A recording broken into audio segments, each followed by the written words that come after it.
Ja Rule's Fun Time Spectacular, and talking about your government, because thanks to your propaganda model, my audience is always going, Australian politics is boring. Talk about American politics. Okay, alright, you win. American politics is very interesting. Let's talk about the time that the American government orchestrated a coup to depose an Australian Prime Minister. Whitlam ran Australia like it was an independent country, instead of America's District 1 from the Hunger Games. Everyone should have been doing this at his funeral. Taught about the Whitlam dismissal at school? You don't, do you? The whole time Callum was ribbing you saying, "Oi, do you know how to do this?" And astonishingly, that was a more productive use of your time than the garbage you were taught, which was John Kerr. Knows that everyone who looks like Jay Leno, including Jay Leno, is a cunt. John Kerr had no choice but to sack the Prime Minister because he couldn't get the budget supply bill through Senate. That's how you know that story's bullshit. It's a fucking Liberal Party ad. Whitlam was dismissed because of, as usual, Labor's reckless spending. Don't trust Labor. Don't listen to your teacher, listen to me. I'm a far more credible source, the guy on the net that frequently exposes himself, such as Now, listen to me! I've got stuff to say! Gough Whitlam was a sick economic manager. In fact, to quote Drake, he was the best we ever had. He opened up trade relations with virtually all of our biggest trading partners, China, Korea, Southeast Asia. The Liberals were in power for 30 years. Their only bright idea on trade was, there is other countries set up trade envoys with Scotland. Pretty sure it was farming system back then. Did we even have money on the 14th of January 1966? Yeah, we just got our own money back then. Also under Harold Holt, because he disappeared. Harold Holt was eaten by a plesiosaurus. You heard it first on Fred Majority. The US built this huge cooperative space station called Pine Gap. If you don't know anything about it, let's explain this to you. Remember the movie Dish? Because completely forget that, this was just to spy on the Chinese. Looks like Chairman Mao is eating noodles again. Right down one time. Whitlam discovered a bunch of information they were deliberately withholding from us, their allies, using the guise that they're just protecting their little brother. No, it's okay, US. You don't have to be patronising to us. We're Aussies. We're patronising enough to ourselves, thank you. One of these secrets is that they're actually using Pine Gap to bomb Cambodia, essentially just for the lols. I always wondered what happened to lurkers on 4chan before 4chan existed. Apparently they just took up jobs at the CIA. So Whitlam said to the US, how about you abide by the contract you signed with us, otherwise I'm closing down Pine Gap, which was taken aboard as constructive criticism by my great friends in the US, and by that I mean, as former senior CIA officer Victor Marchetti explained, a kind of Chile coup was set in motion. That's what friends are for! The Nixon administration then made the man who definitely never had inappropriate fancies about his daughter, Marshall Green, ambassador to Australia. Nothing sus about that. The man that orchestrated the coup that replaced the Indonesian government with a dictator. That's how you can tell we're friends. I can't tell you the amount of times that I've invited someone over to one of my friends' parties who belongs in The Hague. It just occurred to me there's going to be a bunch of threads on 4chan and Reddit saying, Friendly Geordies still salty about what happened to Labor 40 years ago. and yeah, I am, because unlike you, I'm a fucking patriot! I don't like our government getting replaced by the CIA! I got you a president for life. And with that shining record, he was then assigned to Australia right after Whitlam told the Americans that Australia is not its toy. Coincidence. We'll just move in. Bet you weren't taught that in Year 8 history? Still think politics is boring in Australia? Come on.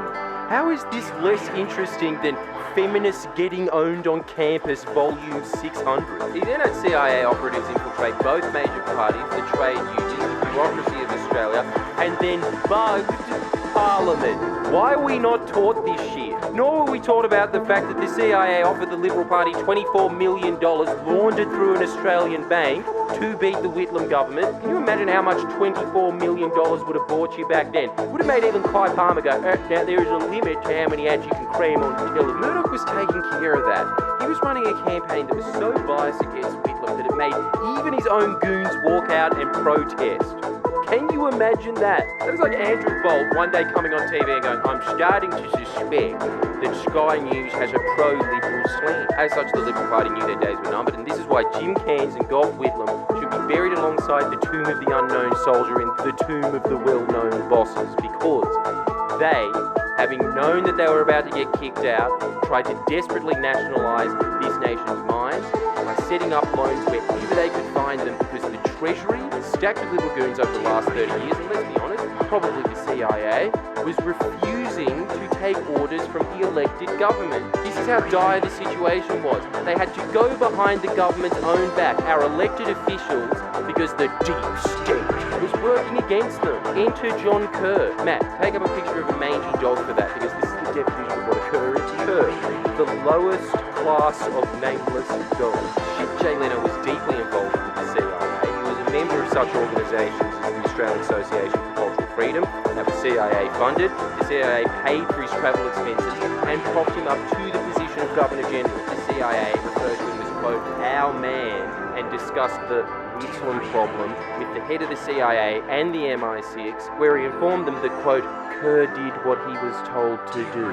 Where the story gets really sad, because Gough Whitlam accepted the narrative that was pumped to us in school as basically the truth of the matter. His biographer uncovered that Kerr, Malcolm Fraser and other key bureaucrats were discussing, which is grossly unconstitutional in itself. They may as well have just used the Constitution as a cum rag in a brothel right there, but they were discussing how to dismiss the government of the day a month before the supply bill was even offered to the Senate. Whitlam, on hearing this, was very frail. He was about 6 months away from death at this point. Apparently just stared out the window, weeping to himself, muttering over and over, what can you do?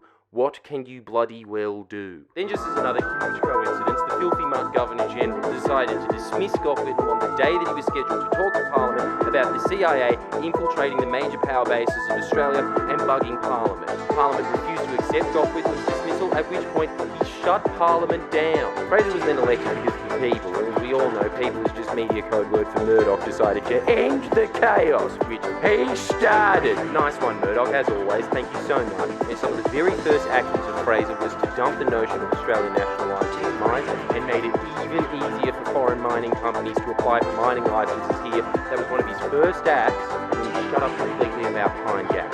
It was a coup. It was the standard regime change playbook that the US used in every nation from Iran to the Philippines, where Victor Marchetti later told a Congress hearing that the CIA's aim in Australia was to get rid of a government they did not like, that was not cooperative. It's Chile, but in a much more sophisticated and subtle form. Cue the cognitive dissonance. Well, things are different now. Are they? Or do Australian politicians just know their place now? The only Prime Minister that even vaguely stood up to US interests was taken down pretty fucking fast. The CIA is instigating regime changes across the globe even as we speak. But we share common values like democracy. By the CIA's own definition, the US is not a democracy, it's an oligarchy, according to the CIA. And we have to join up with them to beat the bad guys, China and Russia, for the common good. What the fuck do you think they are? The Tau Empire? Yes, the Warhammer 40k videos come and shut up. The US is an empire. It acts like every other empire in history. The Romans, the Persians, the British, the French, and the greatest empire of all, the Dutch, who all have propagandic programs running throughout their empires, ensuring their subjects that they were the light on the shining hill, this bringer of civilization, which the Romans, I suppose, could argue. But the US? I'm sorry, but this is a Monty Python sketch where there is no answer. What the fuck has the US ever done for us? Given us Daddy Yankee? That guy is worse than Marshall Green. Gasolina sucks. And I know a lot of people, including my editor, have said, couldn't you have chosen somebody who is more obviously American than a Puerto Rican? To which my response is, no. Challenge to you, find someone who is shitter than this. But the gasolina. This is the point I'm trying to get across to you. Alex Jones is 100% right about everything ever. Don't fall for the propaganda. It's Time to break the conditioning! But you have, just like me, just like everyone else in the world except for working utopia North Korea, we've all been propagandized from a young age to think that the Americans are this global cop that works in the common good of democracy. Think about how much of an egregious lie that is. It's evil enough to do that to Iran, but we're their best ally. We've been nothing but a loyal dog to America. Every single war they've ever been in, we've been right by their side, whether it's good or bad. Would be the master. But as soon as we had a Prime Minister that had this crazy notion in his head that we're an independent nation and we should be benefiting from our own resources, the US very promptly reminded us that we're not an ally. It's just on paper. We're a client state. All an ally means to America is step out of line with their agenda, you get to hold up the semblance that you're a democracy, as opposed to if you weren't an ally we currently have. All hail Colonel Gibbons, Prime Minister for life. When the Blues won in 2000, I ethnically cleansed Grafton. Now that I think about it, we pretty much did. It was John Howard.